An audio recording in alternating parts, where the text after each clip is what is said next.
man. Detroit versus everybody, man. Detroit, we rep the hardest, man. We gain the hardest. You know what it is, man. Detroit, CJ, holla at your boy when we get home. All right, looking for a job recruiter, somebody can help you find a job. National Job Recruiter, King Kwame Services. They got you, all right? For $100, you can get a cover letter, resume, reference page, job application, scheduling of interviews. Anyone 16 and up, and they're going to get you a job for sure, okay? So they work one-on-one with you to make sure you find employment, whether you're new to the job market or you're changing careers. You can find them at kingkwameservices@gmail.com, King Kwame Services on Instagram, kingkwameservices.com, or 917-960-9806. So looking for a job, hit them up. Information description. All right, man, let's talk a little bit about some Andy Ruiz intel I got for where his fight going to be and some more stuff. But let's talk about what Eddy Reynoso said about Terence Crawford and Errol Spence, okay? Hit that subscribe button, bell icon button, share the video, and honestly, I only count in the ring, okay? But I'm reading from Boxing Insider. I've never seen this page before, but shout out to BoxingInsider.com. He said, Eddy Reynoso, for me, is Terence Crawford is better than Spence. I like most of the boxing about Eddy Reynoso, trainer, pound for pound star.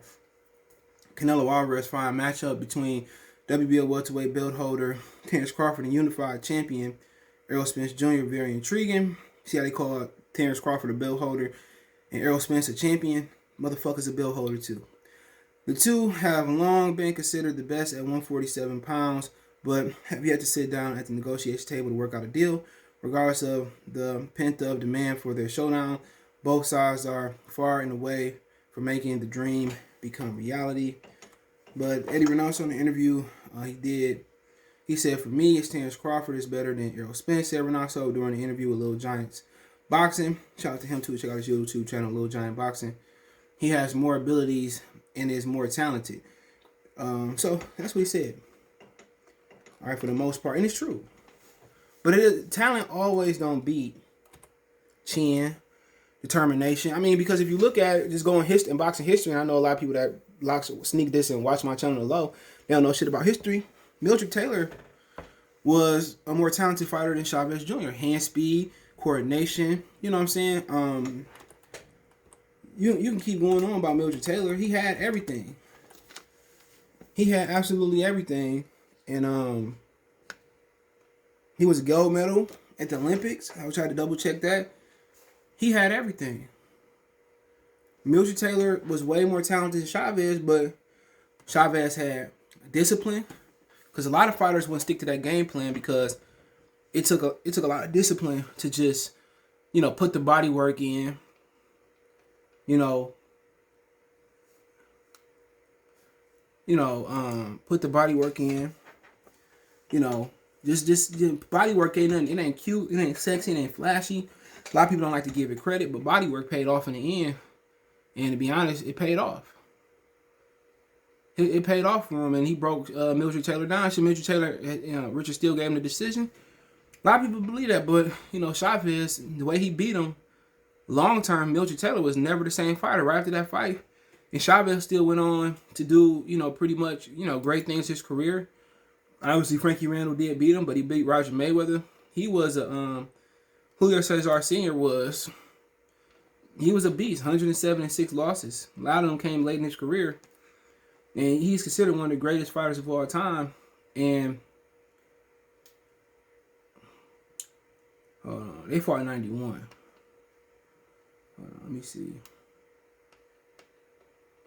Yeah, they fought in 1990, excuse me. And they fought again in 92. White Mildred was definitely not the same fighter. He TKO'd him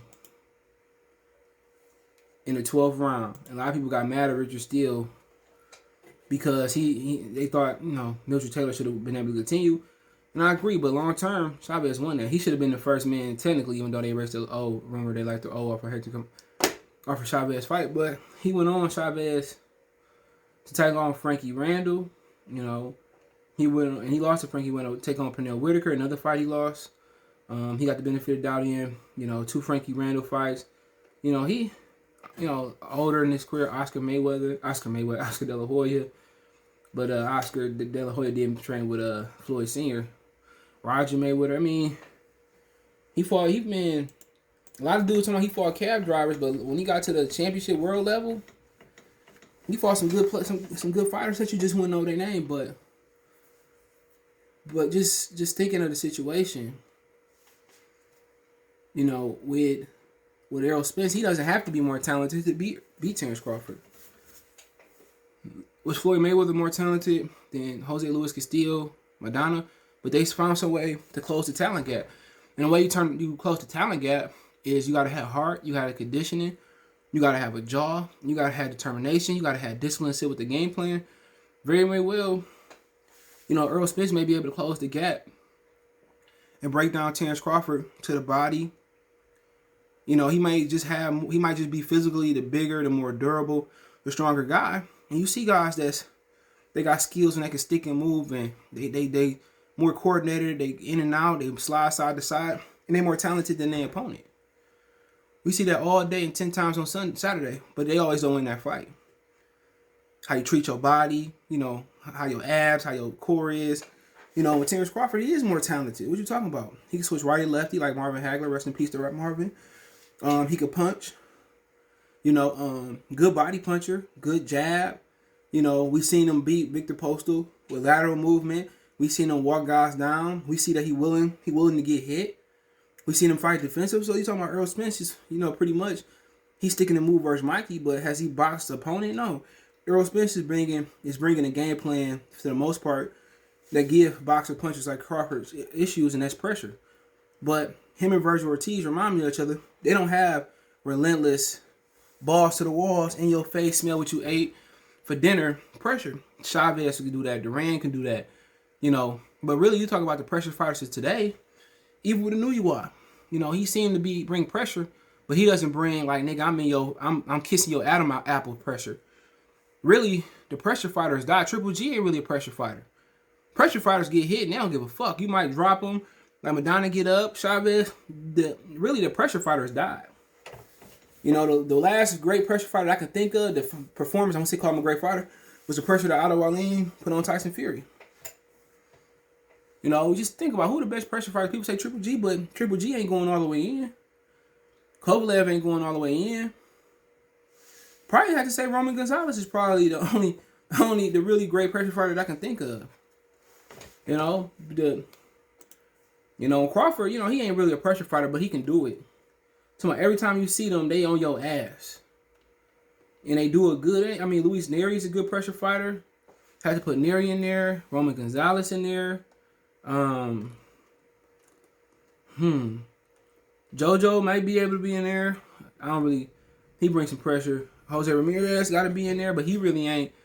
He pressured, but he ain't really perfected it. But people talking about the elimination of the big puncher, like, you know, you ain't gonna get Julia Jackson every year, but Gerald McClellan's and really don't got those big punchers no more. I think that really died with like Matisse, Madonna. You got guys that can crack, but you talking about that one hitter quitter. Still got Water walking around here, but to be honest, looking at the landscape, you know, you can see Errol Spence winning because he's a talented motherfucker, and so is Terence Crawford, but he does have more skills, but more skills don't always mean he's gonna get the victory. You know, but you know, it'll be a good fight, but it's probably a fight that we probably not gonna get. But you know, I got some more stuff in here for y'all. I didn't see this coming up.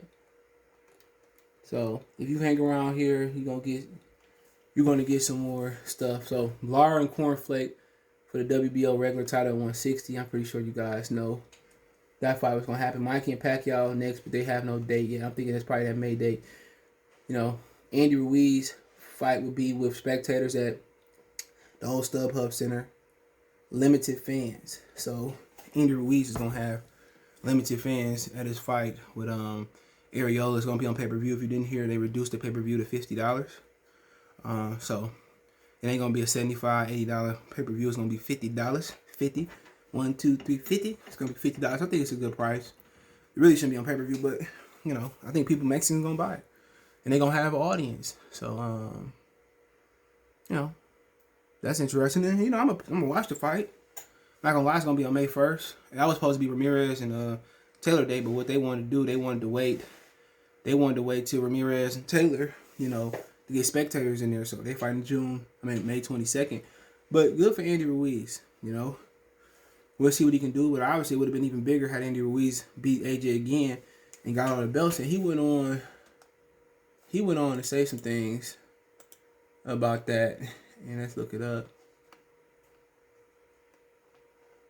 Boom, boom, boom, boom, boom, boom, boom, boom. He said something about, I can't find it.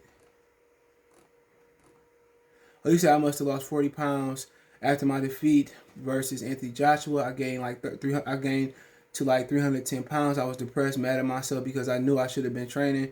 I had everything, the belts, but I took the ish for granted. I'm ready to get my belts back. Andy Ruiz, and if AJ do beat Fury and he wants to continue on, I think beating Andy Ruiz in a rubber match, especially in America, will raise his profile. But come on, if you hang around, I'm probably do a video on this later. I'm hearing Crawford is going to move up his next fight for bigger and better things. So right now they're talking with Pacquiao and with PBC for a fight with Josito Lopez or Sean Porter. That fight will be given time for Charlo Castano's fight, so he's gonna give him time to fight. And then he will move up and activate the mandatory.